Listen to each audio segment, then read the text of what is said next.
Assalamu alaikum. This is Safina, PhD student, along with my group member Maria. Here we are discussing the comparative analysis of different approaches of digital signature. Here we will discuss some cryptographic goals that are confidentiality, data integrity, authentication, non-repudiation.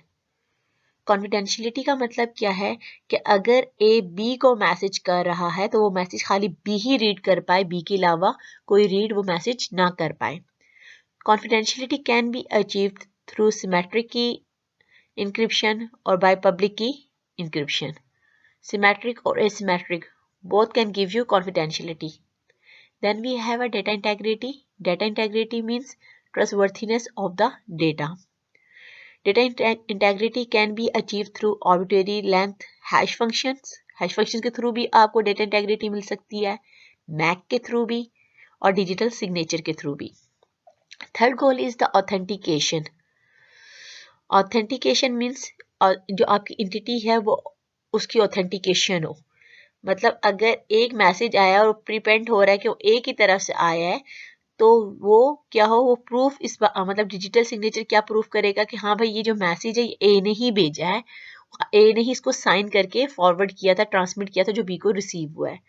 Non रिपुडिएशन भी आप achieve कर सकते हो through digital signature. अगर हम इस diagram को in depth देखें, we can say that digital signature provides data integrity, authentication and non-repudiation. That are the cryptographic goals. Here we have some key concepts. First of all, we have hashing function. Hashing function क्या करता है कि arbitrary length की file को fix length like 160 bit length के एक code में convert कर देता है. That is called hash code. Public key cryptography में हमारे पास क्या होता है, we have two keys, one is public key and second one is the private key. Private key is kept secret, वो सीक्रेट रखी जाती है, किसी से शेयर नहीं की जाती. जबकि जो पब्लिक की होती है it is known to all होती है. Then we have a public key infrastructure जिसको PKI भी कहा जाता है. Consist of standards, people, policies and system that are supporting the distribution of the public keys and also identity validation. उसके बाद हमारे पास है सर्टिफिकेट अथॉरिटी. इसमें हमारे पास क्या होता है, we have a trusted third party validating the person's identity. Means we involve the third party. Trusted third party को हम लोग इन्वॉल्व कर रहे होते हैं. ओके, उसके बाद हमारे पास digital certificate, that is digitally signed by a certificate authority. CN उसको डिजिटली क्या क्या होता है, साइन क्या होता है. A digital certificate contains the public key of an organisation और एन इंडिविजुअल. उसके बाद हमारे पास है pretty good privacy, that is PGP. It is an alternative of PKI. जो हमारे पास पब्लिक इंफ्रास्ट्रक्चर है उसका ये एक ऑल्टरनेटिव होता है हमारे पास. Okay, how digital signature work. हमारे पास क्या होता है, हमारे पास जो डेटा होता है सबसे पहले वो हैश फंक्शन को पास किया जाता है. हैश फंक्शन से पास होने के बाद हमारे पास एक कोड जनरेट हो जाता है जिसको हम हैश कोड कहते हैं या हैश वैल्यू कहते हैं. देन उस हैश वैल्यू को इनक्रिप्ट किया जाता है with the help of sender's private key. जो सेंडर की प्राइवेट की है उसकी हेल्प से उसको क्या किया जाता है, इनक्रिप्ट किया जाता है और हमारे पास डिजिटल सिग्नेचर क्रिएट हो जाता है. इस डिजिटल सिग्नेचर को along with the original message transmit कर दिया जाता है. That is signing process. Verification process में हमारे पास क्या होता है, ये जो डिजिटली साइन डेटा था ये रिसीविंग एंड पे रिसीव होता है. उसमें ओरिजिनल मैसेज को और डिजिटल सिग्नेचर को सेपरेट किया जाता है. डिजिटल सिग्नेचर जो इनक्रिप्ट हुआ था, मींस जो हैश कोड इनक्रिप्ट हुआ था वो प्राइवेट की ऑफ द सेंडर से इनक्रिप्ट हुआ था, तो इट्स मीन वो public key of the sender से डिक्रिप्ट होगा. डिक्रिप्शन के बाद हमें क्या मिलेगा, हमें एक हैश कोड मिलेगा, वो हैश कोड जो सेंडर ने, जो सोर्स ने कैलकुलेट करके भेजा था। अच्छा, हमारे पास क्या होता है, हमारे पास ओरिजिनल मैसेज भी आ रहा होता है। ओरिजिनल मैसेज पे दोबारा से हैश फंक्शन अप्लाई किया जाता है और दोबारा से हैश कोड रिकम्प्यूट किया जाता है। फिर हम कंपैरिजन परफॉर्म करते हैं between the received hash code and recomputed hash code. If both are same तो means signature is valid. अगर सेम नहीं है तो मतलब signature invalid है। Here we have some comparisons between RSA, ECDSA and Al-Jamal algorithm. Centralization जो हुई थी RSA की 1995 में हुई थी और जो हमारे पास ECDSA है उसकी 2005 में हुई थी और एल जमाल की 1984 में हुई थी। अब जो RSA है वो वर्क कर रहा होता है किस पे, selection of two prime numbers पे। टू प्राइम नंबर की सिलेक्शन पे उसकी स्ट्रेटेजी की स्ट्रेंथ बेस्ड कर रही होती है।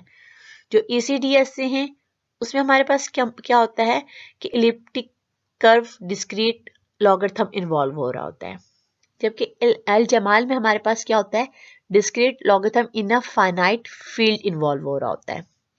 अगर परफॉर्मेंस देखी जाए तो इन तीनों में सबसे अच्छी परफॉर्मेंस ECDSA की होती है।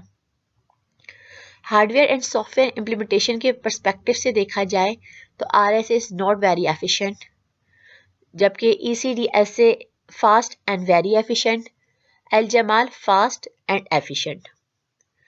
पावर कंजप्शन की बात की जाए तो RSA की power consumption is very high और ECDSA की लोवेस्ट होती है और एल जमाल की लो होती है। ड्रॉबैक किया है इन RSA में हमें लार्ज प्राइम नंबर की वजह से हमारे पास क्या होता है कि उसकी जो प्रोसेसिंग टाइम है वो इंक्रीज हो रहा होता है। और ECDSA में हमें क्या होता है, we required a secure random generator. और एल जमाल में हमारे पास क्या होता है, उसका ड्रॉबैक क्या है, the cipher text is twice as long as the plain text. In this slide, we have comparison between BioJamal and PlayJamal algorithm. Both algorithms use the hybridization of encryption. PlayJamal में Playfair Cipher Al-Jamal algorithm को combine किया गया था, जबकि BioJamal में DNA encryption और Al-Jamal algorithm को combine किया गया था। अप्रोचेस इन्होंने क्या यूज की थी, Playfair cipher uses 6x6 matrix, मतलब अल्फा न्यूमेरिक मैट्रिक्स उन्होंने यूज किया था, जबकि DNA इंक्रिप्शन क्या यूज करती है, बायोलॉजिकल सीक्वेंसेस यूज करती है जिसमें उसके पास 4 केसेस होते हैं। जब दोनों का प्ले जमाल और बायो जमाल का इंक्रिप्शन टाइम देखा गया तो इट इज नोटिस दैट के प्ले जमाल टेक्स 89% हायर मोर टाइम और डिक्रिप्शन टाइम में देखा गया कि जो प्ले जमाल है वो 70% ज्यादा टाइम ले रहा था एज कम्पेयर टू द बायो जमाल। तो इट्स मीन के जो प्ले जमाल है उसकी टाइम कॉम्प्लेक्सिटी हायर है देन बायो जमाल। Digital signature play a very important role in blockchain as well. In blockchain हमारे पास क्या होता है कि डिसेंट्रलाइज वे से इंफॉर्मेशन सेव की जाती है।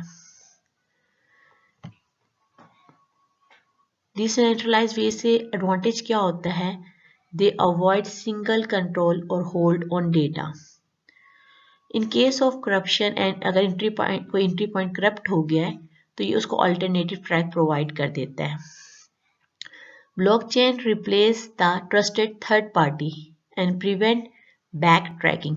आप इसमें एक दफ़ा इंफॉर्मेशन इंटर कर दो उसके बाद उसको अल्टर नहीं कर सकते, क्योंकि यहाँ पर क्या हो रहा है, डिसेंट्रलाइज्ड स्ट्रेटजी फॉलो हो रही है।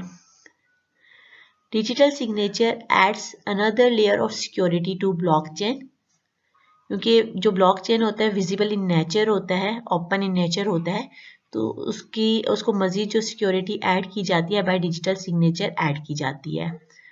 ठीक है, तो digital signature is the way used in blockchain to guarantee information repudiation, authentication and data integrity.